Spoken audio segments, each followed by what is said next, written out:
Bonjour à tous, je suis ravie de vous retrouver cette semaine dans les mardis de l'immigration.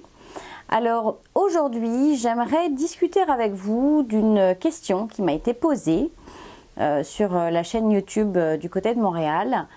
La question était donc un monsieur, je crois, qui me dit voilà, je vais bientôt arriver, je vais arriver en 2019 avec ma résidence permanente.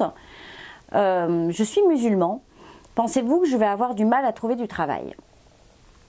Alors, comment vous dire?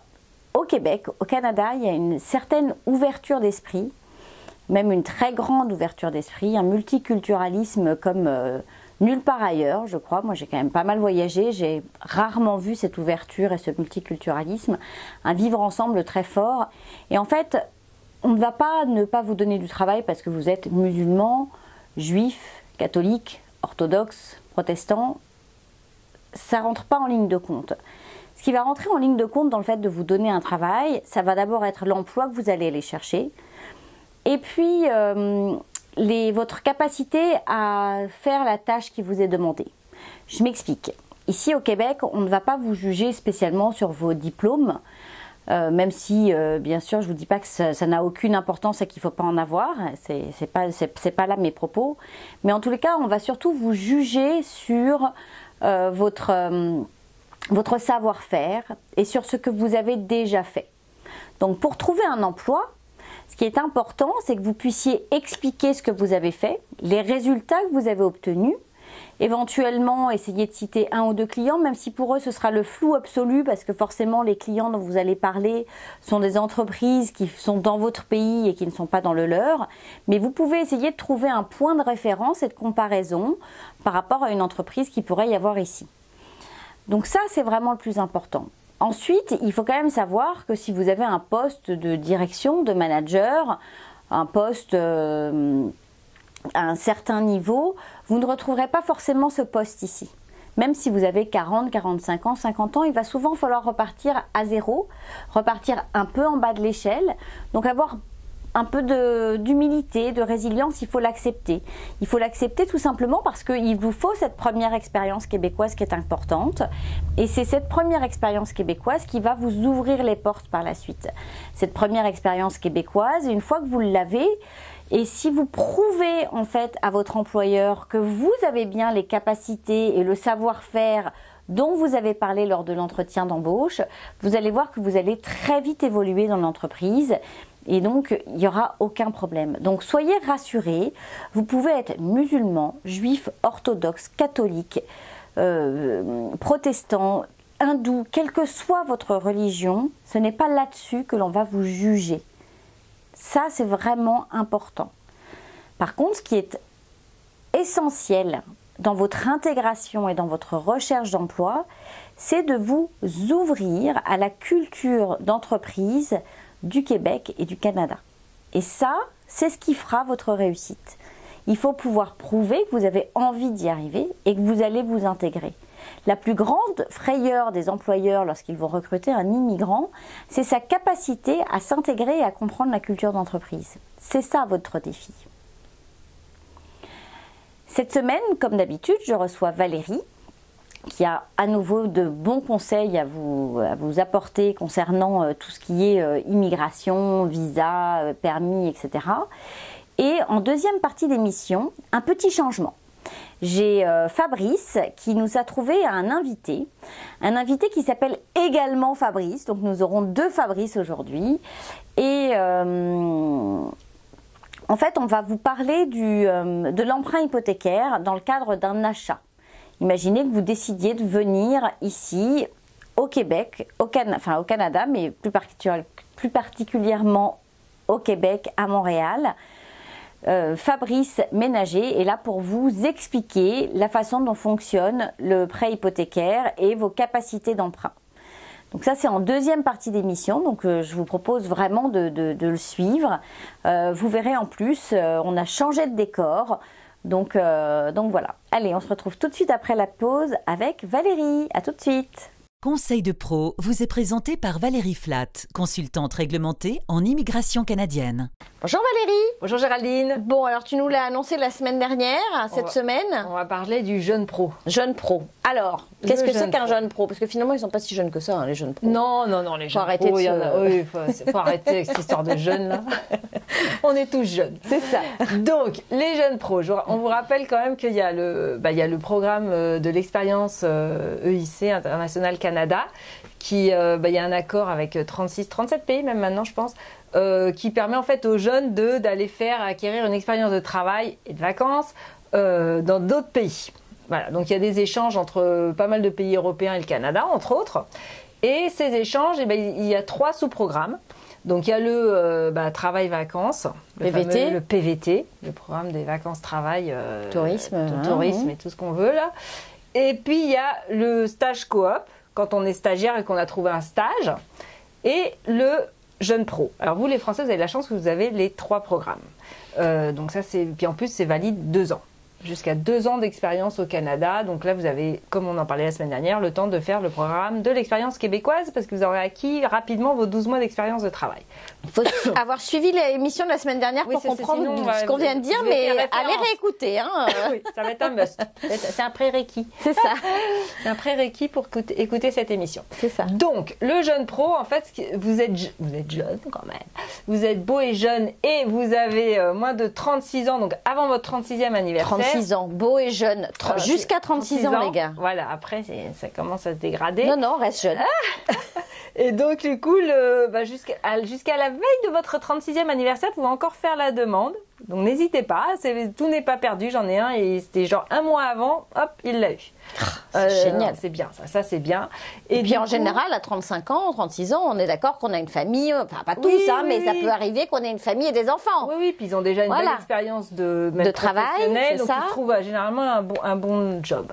Donc on dit jeune pro, mais bon, allez, il y a de la bouteille quand même. Oui, il y en a qui ont de la bouteille. Donc du coup, essayez de vous trouver un employeur au Canada. Au Canada, je parle même pas du Québec. Bon, après ça, si vous voulez faire l'expérience le programme de l'expérience québécoise dont on a parlé la semaine dernière, vaut mieux trouver au Québec. Parce que si vous allez dans une autre province, c'est moins flexible. C'est-à-dire que là, il va falloir vraiment que vous travaillez 12 mois dans une catégorie de travail 0A ou B de façon continue. D'accord. En tant que salarié. Dans l'autre province. Dans les autres provinces. Il n'y a que le Québec qui est assez flexible finalement. C'est ça. Dans les autres provinces, pour pouvoir profiter du programme de l'expérience canadienne, parce qu'il y a aussi le programme de l'expérience canadienne, là c'est beaucoup plus restrictif. On reste en 0 A ou B. On reste dans 0 A ou B, il faut que ce soit 12 mois avec le même employeur, sans interruption. Donc, faut y aller. C'est ça. Donc, c'est moins flexible qu'au Québec. C'est beaucoup moins flexible. Donc, mais par contre, si vous trouvez un employeur au Québec, là c'est tout bénef. On peut trouver un emploi en tant que jeune pro de l'extérieur. Écoutez, il y en a qui arrivent. Il y en a qui arrivent assez facilement. Quels sont les arguments à donner à un employeur? Tu as une idée un peu de... En fait, l'argument le plus simple, c'est que vous allez obtenir en 1 mois un permis de travail. Ce qui est quand même relativement facile, rapide on va dire. Et l'employeur va devoir faire une petite démarche en ligne qui prend une demi-heure, on va dire. Et il va devoir payer $230 pour pouvoir inscrire. Wow. Mais de toute manière, l'employeur est obligé de le faire, que ce soit... il doit déclarer quelque part qu'il y a un emploi qu'il veut donner à quelqu'un. Et on est d'accord qu'il n'a pas besoin de faire l'étude de marché Il n'a pas besoin de faire l'étude, Il n'a pas besoin de faire l'étude, vous en êtes exempté. Et en plus, c'est rapide. Enfin, moi, je vois les employeurs, généralement, à qui j'ai au téléphone, je leur donne 2-3 petits trucs pour y arriver. Ça prend une demi-heure, c'est vraiment rapide. Donc, ils le font, ça leur coûte $230. Je vous cache pas que parfois, les $230, on vous le fait passer la petite enveloppe par la suite. Donc ça, c'est à négocier. À négocier en même temps. En même temps, si vous avez 12 mois de travail assurés, ça vaut le coup de payer les $230 et puis que l'employeur aille faire la petite démarche pour vous. Et il vous obtient un numéro d'emploi que vous allez mettre dans votre soumission de demande de permis de travail. Donc en fait, quand vous allez faire votre demande de permis, donc déjà vous rentrez sur le site de Expérience Internationale Canada, qui est sur le site de CIC aussi. Vous allez voir travailler en tant que jeune vacances-travail. Donc CIC, c'est le site du gouvernement du Canada pour immigrés. Fédéral, parce que là, tous ces programmes, c'est ça, le programme Jeune Pro, c'est fédéral. Pour toutes les provinces. Donc là, vous allez pouvoir rentrer votre profil. C'est encore un espèce de bassin où vous rentrez votre profil. Donc normalement, pour les PVTistes, c'est un tirage au sort. Vous vous rappelez, on avait parlé que c'est une loterie. Donc là, ça peut prendre du temps, voire vous n'êtes jamais pris.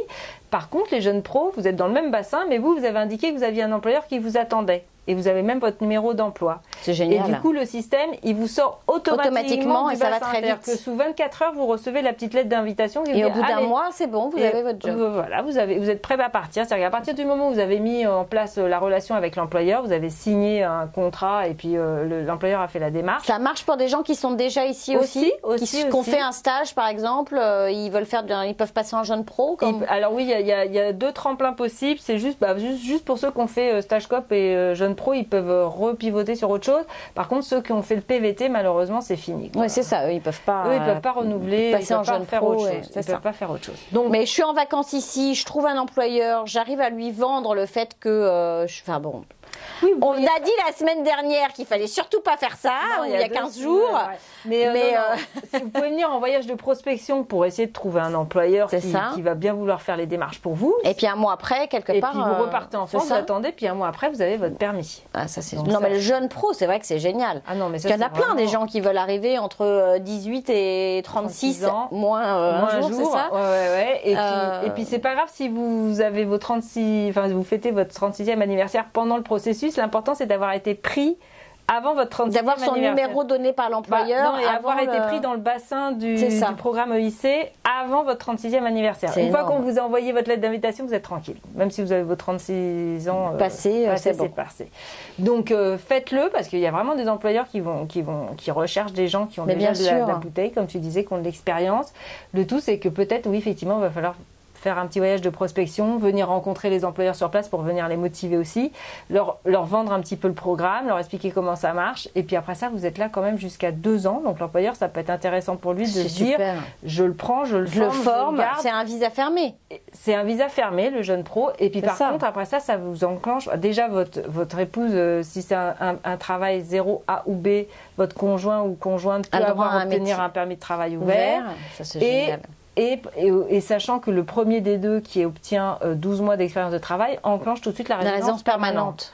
Donc, je veux dire, le jeune pro, c'est quand même, faut pas l'oublier. Vous êtes jeune, vous êtes beau, vous avez de l'expérience, vous avez entre 18 et 36 ans. C'est la clé de la réussite. Allez-y, c'est ça. Voilà. C'est tout ce que j'ai à dire cette semaine. On y va, jeune pro. Allez-y les jeunes. Allez-y les jeunes. Écoutez les vieilles. Et regardez bien sur le site toute l'information pour s'inscrire. C'est vraiment simple. Alors là, pour le coup, c'est facile, l'inscription en ligne. Faites-le et donnez-vous les moyens de réussir. Les moyens de réussir. Voilà. Bon, par contre, vous avez dépassé les 36 ans, faut passer à autre chose, mais il y a d'autres solutions. Il y a d'autres solutions. On en parle. Voilà. Allez, à la semaine prochaine. La parenthèse immobilière vous est présentée par Fabrice Wolzenlogel. Bonjour Fabrice. Bonjour Géraldine. Bonjour Fabrice. Bonjour Géraldine. Et bonjour Fabrice. Et bonjour Fabrice. Voilà, vous l'avez marqué, de Fabrice aujourd'hui. Alors écoute, merci de participer au Mardi de l'immigration. Et puis, écoute Fabrice, si tu peux nous présenter Fabrice. Géraldine, je voulais inviter Fabrice, je voulais qu'il nous parle de son métier dans le cadre de la parenthèse immobilière, parce que Fabrice est courtier hypothécaire. Donc Fabrice, entre guillemets, nous amène des solutions pour nos clients pour financer des biens. Voilà. Et on a souvent la demande de gens qui nous disent moi je serais bienvenu, j'aurais bien acheté tout de suite, mais je sais pas si c'est possible, je sais pas comment ça marche.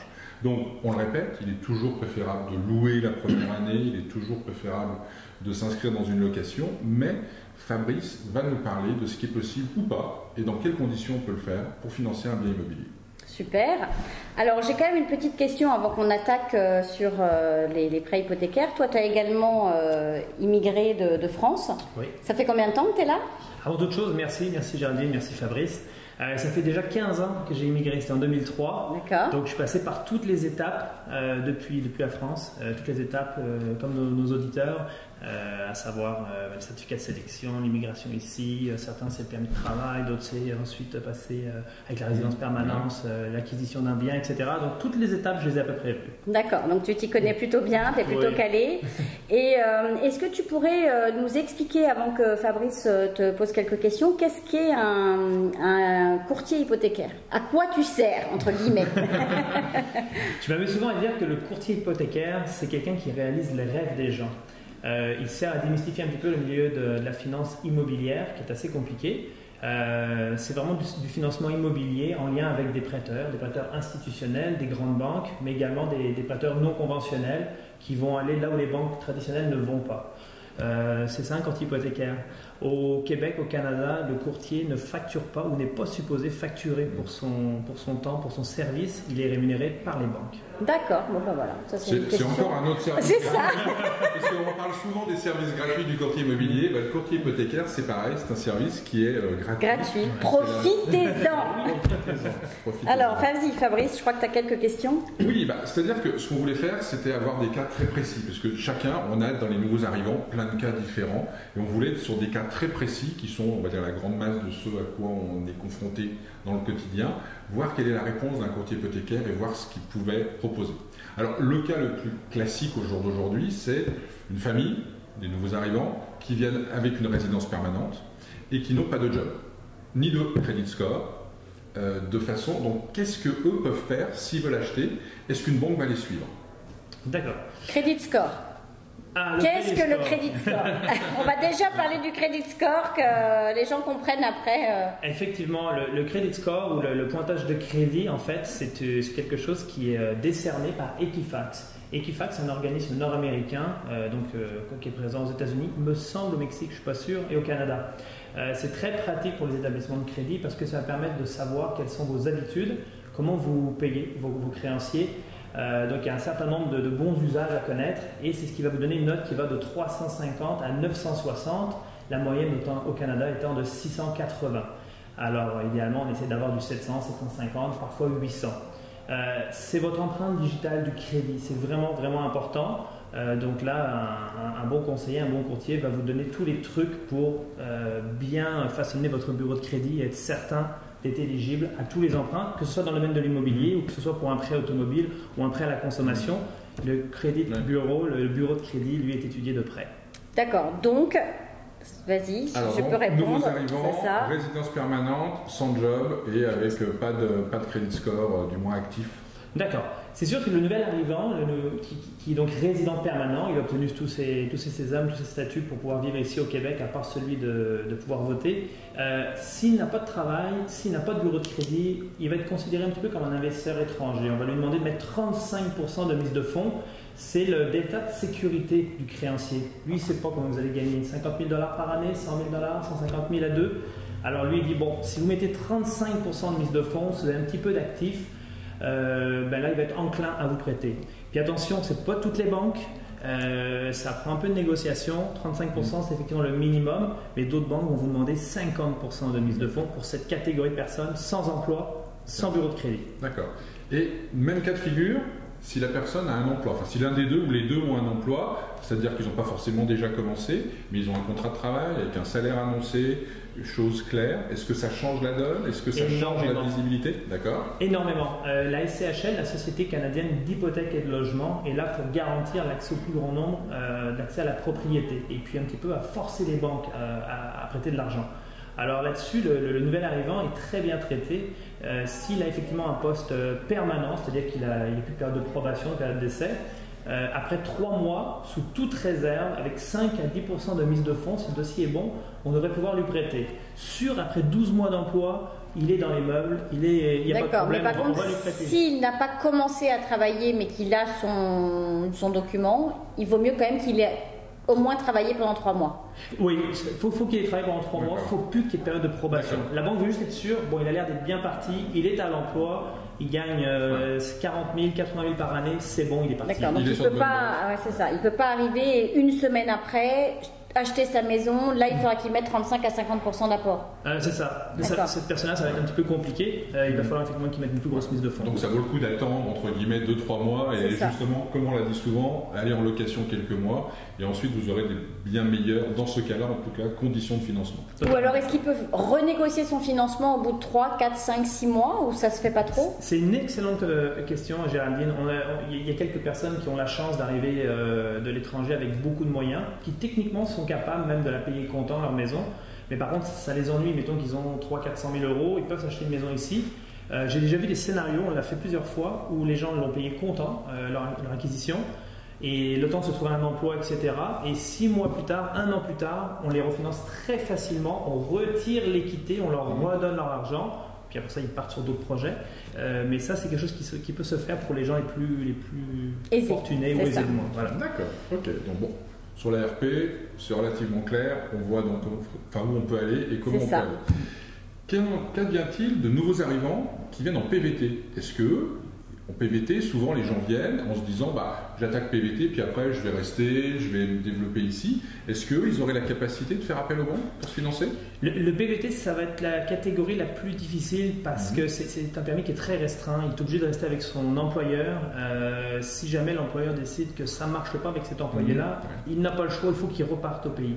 Il ne peut pas dire je suis dans le marketing, la communication, ça ne marche pas avec mon employeur, puis 3 mois plus tard, je vais aller voir le voisin pour me faire embaucher. Alors, excuse-moi, mais il me semble que le PVT c'est un visa de travail ouvert.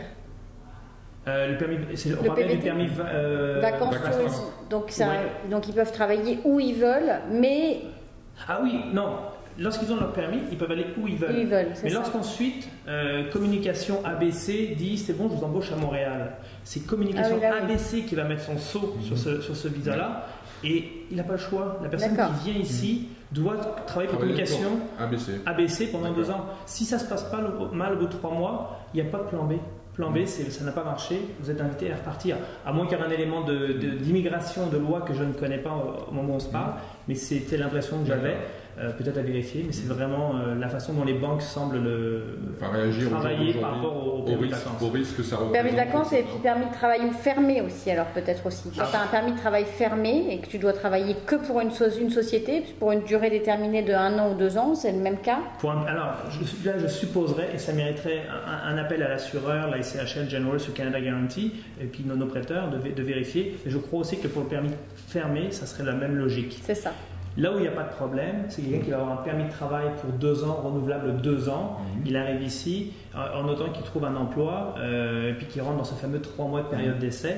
Encore une fois, on préfère le 12 mois. Normalement, c'est 12 mois au même emploi. Ça, c'est la règle. Et c'est la règle d'ailleurs pour un Canadien. 12 mois, salarié d'une entreprise, là il rentre, il a accès à tous les critères. Il a accès à tous les critères. C'est juste que quand le dossier est bon, après ça avec nos prêteurs on peut discuter et il y a des exceptions. Voilà. Donc après c'est du cas par cas, c'est le dossier qui fait... Alors justement, peut-être rebondir avant de parler d'autres cas, on parle du dossier. Mais tu as besoin de quoi dans un dossier quand des nouveaux arrivants arrivent pour, entre guillemets, étayer leur dossier, essayer de convaincre un prêteur que ce sont des gens sérieux? Qu'est-ce que tu leur demandes? Évidemment, le plus important, c'est l'identité des personnes. Donc, on commence par copie de passeport, permis de visa ou de résidence permanente, pour ceux qui sont rentrés via ce critère-là. Puis rapidement, on va aller dans des documents plus comme lettre de référence bancaire. On va demander à une banque, si les gens viennent d'Europe, leur institution bancaire, qu'ils aient une belle lettre de référence bancaire qui dit depuis combien de temps ils sont en affaire avec eux, est-ce que leurs habitudes de crédit étaient bonnes, etc. etc. On va leur demander si des gens se justifient de leur situation ici, ils justifient les revenus qu'ils faisaient en France. On va demander les bilans de l'entreprise. On prend un chef d'entreprise pour lui demander ok, très bien, vous avez une belle entreprise en France. Quels étaient les bilans, les revenus, donc les revenus de l'entreprise, les revenus de l'individu. Ces feuilles d'impôt. La mise de fonds évidemment. Donc là, c'est les états de compte, de placement. Si on vient juste de vendre la maison, la CANAF, qui lutte contre le blanchiment d'argent, en lien avec le gouvernement, va demander de prouver d'où vient ce 300 000 euros. Donc là, on va demander les preuves de vente de la propriété, acte notarié, copie d'acte notarié. Comme ça, on est capable de retracer le mouvement financier, les flux financiers, et puis sécuriser que tout ça arrive de façon adéquate. On entend aussi souvent quelque chose, c'est qu'il faut que les fonds soient là au Canada depuis 60 jours, 90 jours, etc. Que les institutions bancaires demandent ça pour décaisser, entre guillemets, un prêt hypothécaire. C'est une réalité, ça? Comment ça fonctionne? Alors c'est une réalité, mais c'est sûr que ça se fait en plusieurs temps. Si par exemple vous venez à l'automne signer une promesse d'achat, on ne vous demandera pas nécessairement dans les 10 jours d'avoir déjà transféré l'argent ici. On va vous demander preuve d'identification, preuve d'identité, pardon. On va vous demander avez-vous votre argent en Europe par exemple. Et puis, c'est plus tard dans le processus qu'on va vous inviter à transférer les fonds et à les amener sur une banque canadienne pour être certain de bien pouvoir acter la transaction. Mais c'est simplement logique. Donc il faut que les fonds soient là au moment de la transaction. Oui. Donc les délais et tout. Tout à fait. Dans 10 jours ou 15 jours alloués au financement, il va y avoir des exceptions. On comprendra que l'argent n'est pas nécessairement transféré tout de suite parce que la transaction peut avoir lieu en juin l'année prochaine. D'accord. Parfait. Autre cas, on aborde un autre cas, donc vas-y. Passons à quelque chose qui est assez répandu de plus en plus, c'est le visa d'études. C'est-à-dire des gens qui viennent avec un visa d'études pour l'un, et puis donc le conjoint ou la conjointe a un visa de travail ouvert, et a un job ou pas de job. Est-ce que là ça change les choses, ou est-ce qu'on reste toujours dans le même cadre des il faut avoir trouvé un job, il faut avoir fait 3 mois de travail, etc. C'est toujours la même chose. Hein. Qu'est-ce qui détermine un bon emprunteur hypothécaire aux yeux de la banque? C'est sa capacité à réunir 5% de mise de fonds, normalement 10%, puis c'est sa capacité mensuellement à faire face à ses obligations de crédit et autres. Alors c'est sûr que c'est correct qu'on soit sur un permis d'étudiant qui se transforme en un permis de travail, ou quelqu'un qui est sur permis d'étudiant, l'autre est sur permis de travail, en notant que derrière on a un poste permanent, on a passé cette période d'essai, ça fait plusieurs mois qu'on travaille pour cette entreprise-là, idéalement 12 mois.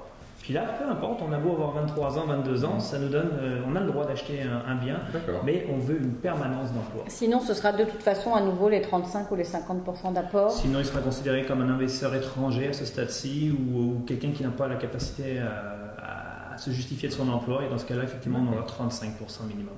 C'est ça. D'accord. Dernier cas, en fin de compte, dernier cas pour les gens qui travaillent, c'est les investisseurs. On parlait.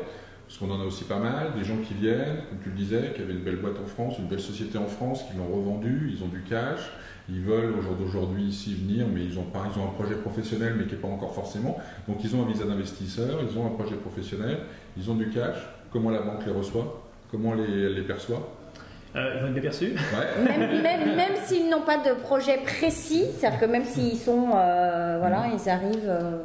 Ils ont du cash, point.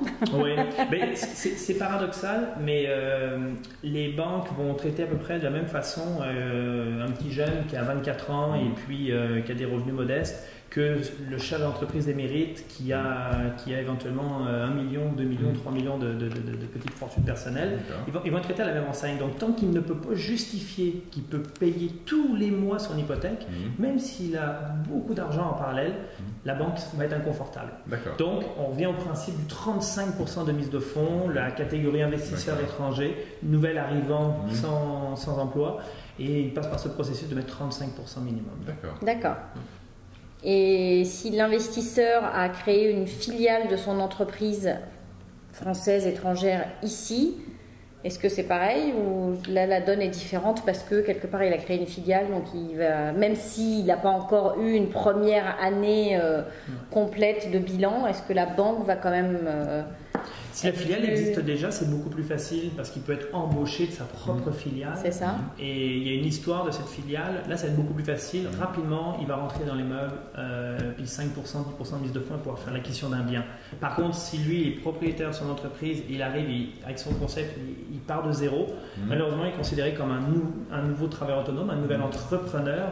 Et tant qu'il n'est pas capable de justifier d'une moyenne de 2 ans au niveau de ses états financiers, au niveau fiscaux, au niveau de ses états financiers, on ne sait pas. Est-ce qu'il va gagner 20 000 par année ou 200 000 par année? On ne le sait pas. Donc la banque revient à cette fameuse règle, mais 35%. Mais 35%. Et moi, banquier, je suis à l'aise, t'as mis 35%. C'est ça. Dernier cas de figure. Nos retraités. Parce que c'est un cas de figure qu'on voit de plus en plus. Exactement. Il y a 2 types de cas de figure de retraités qui viennent. Il y a les gens qui rêvent du Canada et veulent venir faire leur retraite ici. Ça, c'est quelle idée. Et puis il y a les gens où les enfants sont venus ici. C'est ça. Les familles sont venues s'installer. Moi, j'ai un cas où il y a une famille qui avait 3 filles. Une première fille est venue, la deuxième fille est venue, la troisième fille est venue. Donc les parents se disent zut, alors on est tout seul. Si on veut voir notre famille, il faut qu'on revienne au Canada. Donc ils cherchent à acheter. Et eux, qui ont donc des revenus de retraite en France, en fin de compte, ils ont le droit à quoi? Est-ce qu'ils ont le droit à des financements? Est-ce qu'ils ont le droit à quelque chose? Avec beaucoup de parents qui achètent pour leurs enfants et ici à Montréal, et à chaque fois j'ai vu les gens mettre souvent, c'est ça, 35-50% de mise de fonds pour X raisons. Est-ce que... C'est une bonne question ça. Mettons de fonctionnaires français qui sont à la retraite, qui gagnent bien leur vie, n'ont plus d'obligations en France. Je pense qu'ils n'auront pas le choix. À quoi qu'on pourrait aller chercher la preuve des revenus en France. Je me souviens par exemple d'un homme qui était retraité de l'armée française. Il travaillait ici. Non, c'est vrai.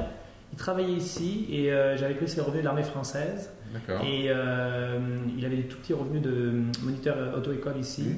Et on avait pu considérer les 2 tranches de revenus. Alors là, sous toute réserve, je m'excuse, c'est du direct. J'aurais aimé faire ma recherche sur ce cas spécifique. Mais on y reviendra. On y reviendra la précision une prochaine fois. Mais c'est intéressant de savoir qu'il y a des choses à faire. Ils peuvent acheter, de toute façon, quoi qu'il arrive. Donc, ils peuvent toujours acheter, mais l'apport va varier entre 5 à 35% minimum en fonction du cas et de la personne, de l'emploi. Je pense pouvoir dire avec pas mal de conviction qu'il faudra au moins qu'ils mettent 20%. Pourquoi? Pour ne plus être sous le régime de la SCHL, de la Société canadienne d'hypothèque et de logement, car je ne crois pas que ce cas de figure-là serait pris en considération.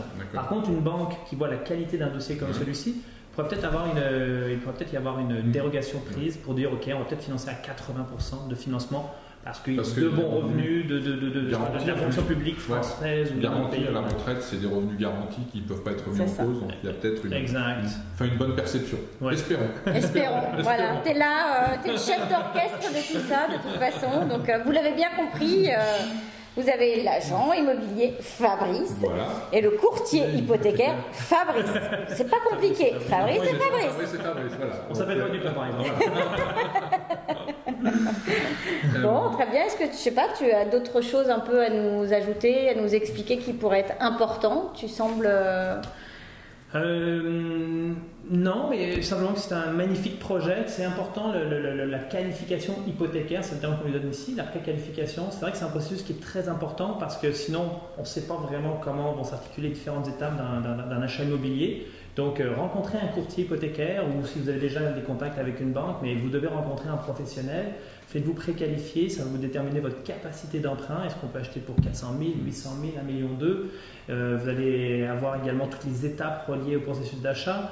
On n'est pas des fiscalistes, mais on va vous donner aussi des conseils reliés là-dessus, ou vous référer à des fiscalistes, dépendamment est-ce qu'il y aura gain en capital, par exemple capital et tout ça, quelles sont les conséquences pour vous dans le futur.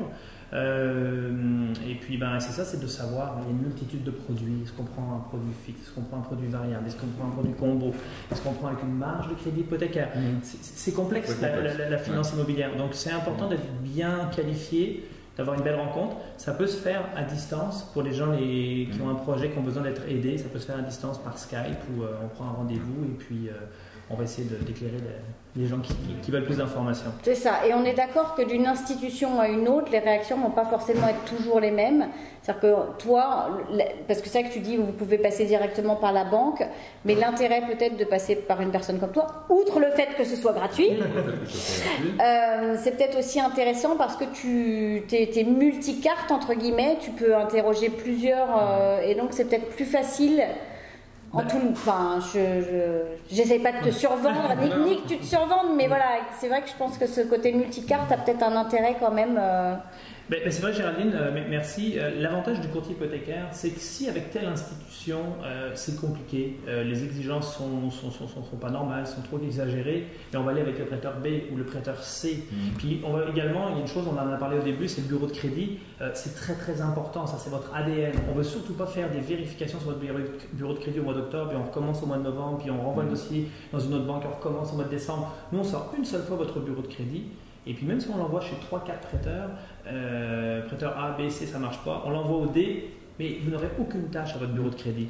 Donc ça c'est super important. Plus on prend de la... C'est ça c'est important, parce que quand on n'a pas l'habitude, mais ce qu'il faut savoir, c'est que les interrogations, quand il y a de multiples interrogations sur votre bureau de crédit dans une courte période, ça affecte votre code de crédit. Et donc c'est ça l'avantage, c'est qu'un courtier va faire une fois, puis puis il va le dispatcher ensuite aux banques. Alors que si vous interrogez 5 banques, Ils vont chacun va y aller ouais. de son interrogation et ça va faire baisser votre note de crédit sur un truc purement technique en fin de compte. Et là, sur c'est la quelque catastrophe. chose qui est purement technique. Et ça, c'est important. Et c'est là où je rebondis sur l'importance, moi qui fais ce métier de courtier immobilier depuis 8 ans. Je travaille avec Fabrice depuis pas mal d'années parce que je veux que mes clients ils aient le choix et qu'ils ne soient pas, entre guillemets, captifs de leur banque ou piégés avec leur banque et qu'ils aient quelqu'un qui leur trouve la meilleure solution.